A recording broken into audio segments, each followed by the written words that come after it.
जय श्री राम। अब प्रभु श्री रामचंद्र जी की कथा में आगे बढ़ने से पहले आप सबसे हाथ जोड़ करके अनुरोध है कि मैं बहुत ही छोटा सा प्रयास कर रहा हूँ प्रभु के गुणगान में।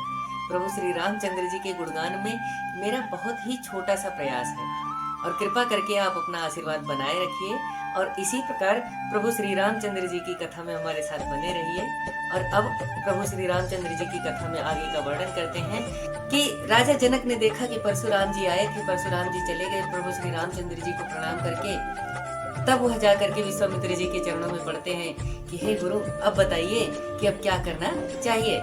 तो विश्वामित्र जी कहते हैं कि देखिए, विवाह तो धनुष के अधीन था, धनुष टूटने से प्रभु श्री रामचंद्र जी का विवाह तो हो गया। अब जो आपके कुल के अनुसार जो वर्णन हो, जिस प्रकार से आपके कुल में आचार रखा जाता हो, जिस प्रकार से विवाह होता हो, उस प्रकार से आप विवाह कीजिए। तदपि जाई तुम करहु अब जथा वंश व्यवहार, बूझी विप्र कुल वृद्ध गुर वेद विदित आचार। दूत अवधपुर पठवहु जाई, या नहीं नृप दशरथ बोलाई। मुदित राव कही भले ही कृपाला, पठे दूत बोलते ही काला। जाकर अयोध्या को दूत भेजो, वे जाकर राजा दशरथ जी को बुला लाएं। प्रसन्न होकर राजा ने कहा, हे कृपालु, बहुत अच्छा। और उसी समय दूत को बुला करके भेज दिया। बहुरी महाजन सकल बुलाए, आए सबई सादर सिरनाए।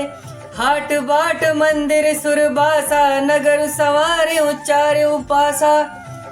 फिर सब महाजन आए, सबने आदर के साथ सिर नवाया, उनको आज्ञा दी कि बाजार, रास्ते, घर, देवालय और सारे नगर को जाकर चारों ओर से सजाओ।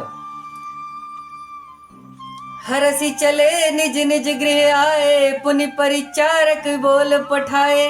रचम विचित्र वितान बनाई, सिर धरि बचन चले सचुपाई। यह आज्ञा सुनकर सब चले आए और अपने अपने घर आए। राजा जनक ने सेवकों को बुला भेजा और कहा, अनोखा मंडप रच करके बनाओ। वे आज्ञा पाकर सिरोधारे करके चले गए। पठे बोले गुनी तिन नाना, जे बितान विधि कुशल सुजाना। विधि बंद तिन कीन आरंभा, विरचे कनक कदल के खंभा। उन्होंने अनेक कारीगरों को बुलावा भेजा, वे जो मंडप बनाने में बड़े चतुर थे। उन्होंने ब्रह्मा जी की वंदना करके कार्य आरंभ किया। सोने के और केलों के खंभे बनाए, यानी केलों के खंभे लगाए, उन पर सोने की जड़ें लगा दिए। हरित मनिन के पत्र फल, पदुम राग के फूल। रचना देखी विचित्रति, मन विरंची कर फूल। हरी मड़ियों के यानी पन्ना के पत्ते और फल बनाए और पद्म राग के फूल बनाए। अनोखी रचना देखकर ब्रह्मा का मन भी भूल गया, यानी इतना सुंदर मंडप वहां पर बनाया गया कि ब्रह्मा का मन भी वहां पे लुभ जाए, मतलब ब्रह्मा जी का मन भी वहां पर लुभा जाए। इतना सुंदर मंडप वहां पर बनाया गया। और इसी प्रकार प्रभु श्री रामचंद्र जी की कथा में बने रहने के लिए आपका दिल से धन्यवाद। जय श्री राम।